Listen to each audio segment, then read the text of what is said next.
Hello दोस्तों, स्वागत है आप सभी का आज के हमारे करंट अफेयर्स में। 14 जनवरी 2022 के करंट अफेयर्स को हम यहाँ पर डिस्कस करने वाले हैं। काफ़ी इंपॉर्टेंट ये आप लोगों के लिए वीडियो होने वाला है।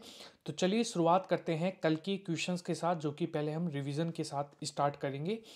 तो पहला क्वेश्चन है, राष्ट्रीय बाघ संरक्षण प्राधिकरण, इसकी 19वीं बैठक की अध्यक्षता किसने की है? यानी कि national tiger conservation authority NTCA की 19वीं बैठक आयोजित की गई थी, जिसकी अध्यक्षता भूपेंद्र यादव जी के द्वारा की गई है।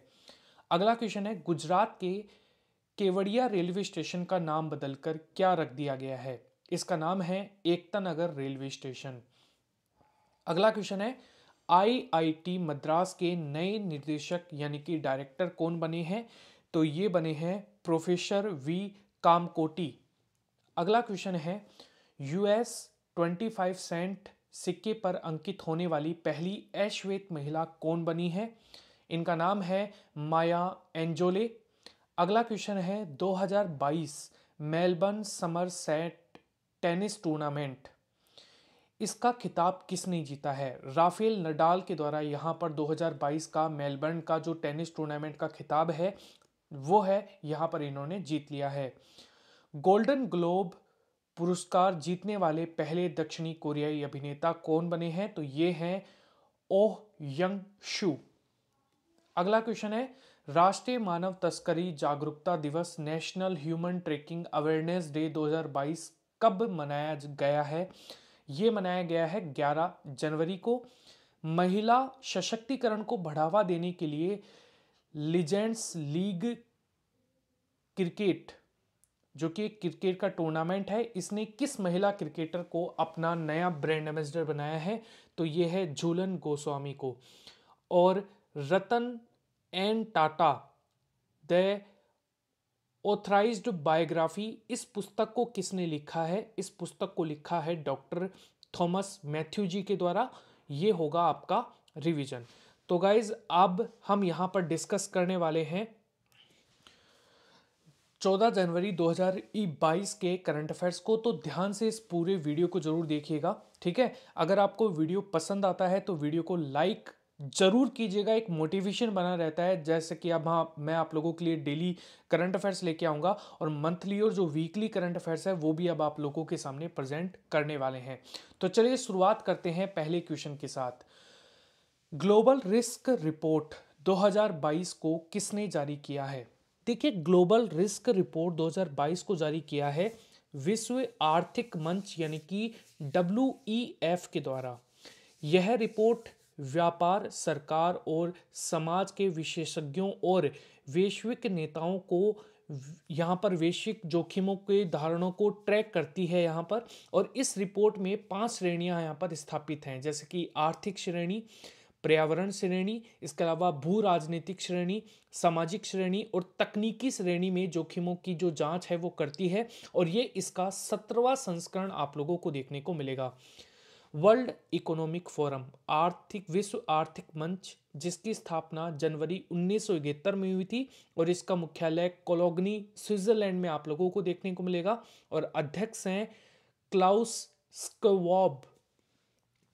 अगला क्वेश्चन है, रेल यात्रियों को खोए हुए सामान को ट्रैक करने के लिए भारतीय रेलवे ने किस मिशन को लॉन्च किया है?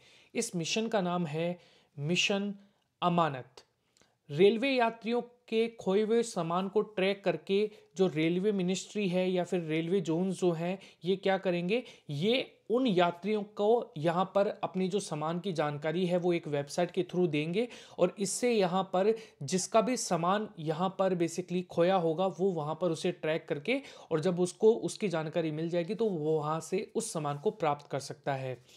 भारतीय रेलवे के पश्चिमी रेल क्षेत्र के रेलवे सुरक्षा बल ने रेल यात्रियों के लिए अपना खोया हुआ सामान वापस पाना आसान बनाने के लिए मिशन अमानत को शुरू किया गया है। ये एक नई पहल इन्होंने शुरू की है।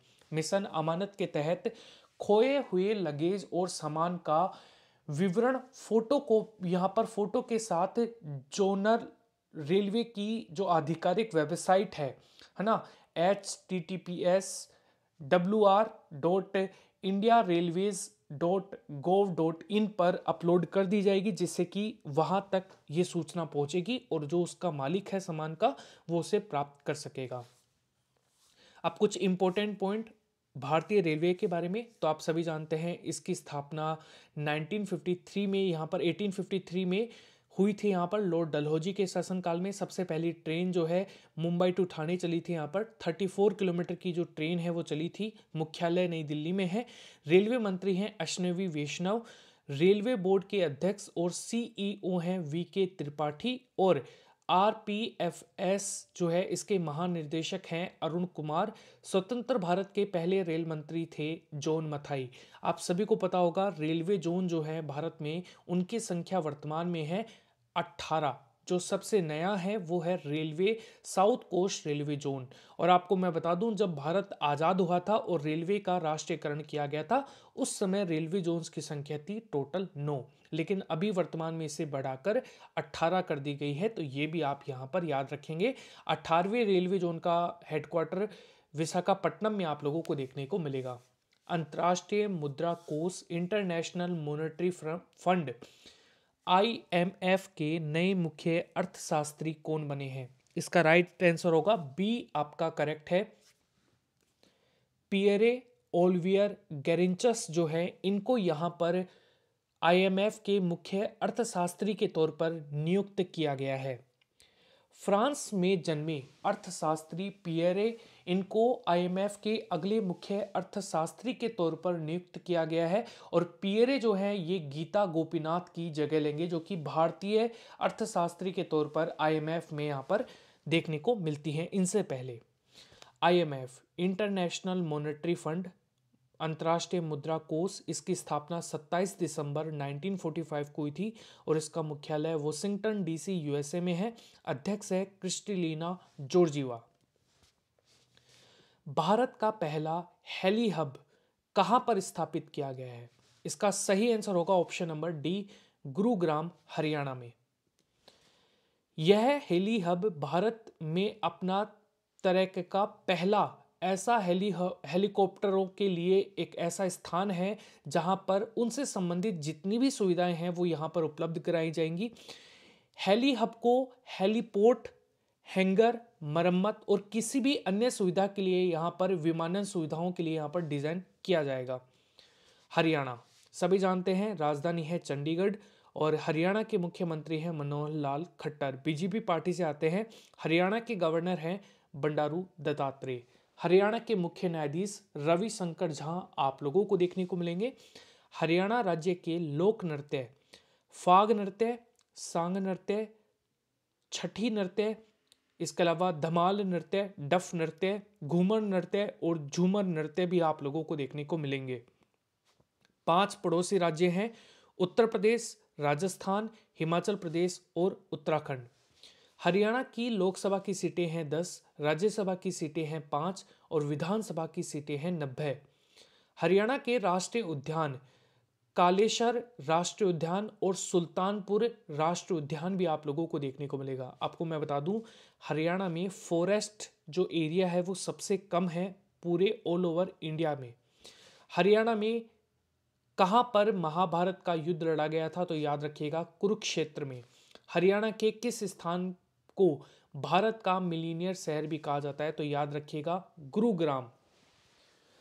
अगला क्वेश्चन है किस भारतीय कंपनी ने न्यूयॉर्क की लग्जरी होटल मेडारिन ओरिएंटल में 73.37% की हिस्सेदारी खरीद ली है? यह है Reliance Industries Limited. Option number B आपका करेक्ट है। मुकेश अंबानी की कंपनी रिलायंस इंडस्ट्रीज ने न्यूयॉर्क की लग्जरी होटल मेडारिन ओरिएंटल की 73.37% 1729 करोड़ रुपए की जो हिस्सेदारी है वो खरीद ली है। इन्होंने 9.81 करोड़ डॉलर जो है वो यहां पर इन्होंने दिए हैं। रिलायंस इंडस्ट्रीज लिमिटेड इसकी स्थापना 8 मई 1873 को हुई थी और इसके चेयरमैन हैं मुकेश अंबानी। जल मेट्रो परियोजना वाला भारत का पहला शहर कौन सा बन गया है? ये बना है कोची। सी आपका करेक्ट है। कोची शिपयार्ड लिमिटेड के द्वारा निर्मित की जा रही 23वीं जो बैटरी से चलने वाली इलेक्ट्रिक नौकाओं में से दिसंबर 2021 में अपनी पहली नाव के लॉन्च के बाद जल मेट्रो परियोजना वाला भारत का पहला शहर बन गया है यहाँ पर, जिसका नाम मुजुरिस रखा गया है। इस परियोजना कोची वाटर मेट्रो लिमिटेड द्वारा संचालित की जाएगी और इसकी नावें वाटर मेट्रो कहा जा रहा है इनको, और ये कोची केरल में आप लोगों को देखने को मिलेगा।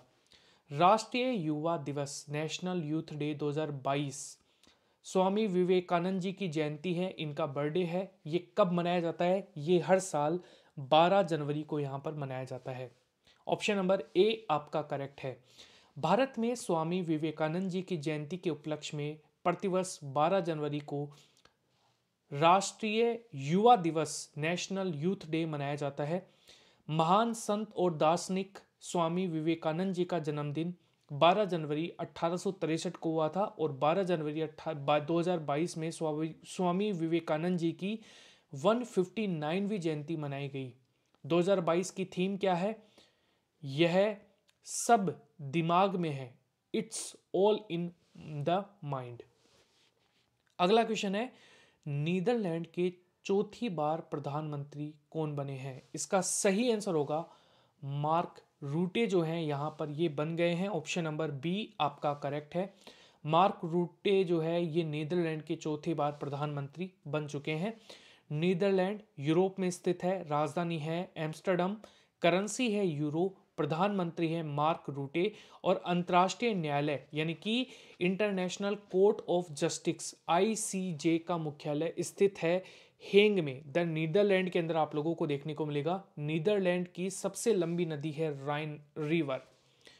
विद्युत ऊर्जा कंपनी अडानी पावर, इसके नए CEO कौन बने हैं? इसका सही आंसर है option number A Sher Singh B Khyalia जो है यहाँ पर, उन्हें यहाँ पर नियुक्त किया गया है विद्युत ऊर्जा कंपनी अडानी पावर के CEO के तौर पर। तो ये भी, और ये किसकी जगह लेंगे? तो याद रखना यह विनीत जैन की जगह लेंगे। प्रधानमंत्री सुरक्षा चूक मामले में जांच समिति की अध्यक्ष कौन बने हैं या फिर इसकी अध्यक्षता कौन करेंगे? तो याद रखना ये है इंदु मल्होत्रा। तो इंदु मल्होत्रा जांच समिति का यहाँ पर गठन किया गया है। पंजाब में प्रधानमंत्री नरेंद्र मोदी जी की सुरक्षा में चूक के मामले में अहम निर्देश दिए गए हैं। कोर्ट ने सुरक्षा में हुई चूक की जांच करने के लिए एक कमेटी का गठन किया है जिसकी अध्यक्षता रिटायर्ड जस्टिस मल्होत्रा नियुक्त किया गया है यहाँ पर। ठीक है, और अगर हम यहाँ पर बात करें प्रतिष्ठित भारत रत्न डॉक्टर अंबेडकर पुरस्कार 2021 से किसे सम्मानित किया गया है? तो ये आज का हमारा टेस्ट का क्वेश्चन है। अगर आपको ये पूरा वीडियो अच्छा लगा है और आपको ये पूरा का पूरा वीडियो अगर पसंद आया है तो आप यहाँ पर कमेंट सेक्शन में इसका जो आंसर है वो ज़रूर कीजिए, और हाँ वीडियो को लाइक और शेयर ज़रूर कीजिएगा। Thank you everyone, bye guys and take care.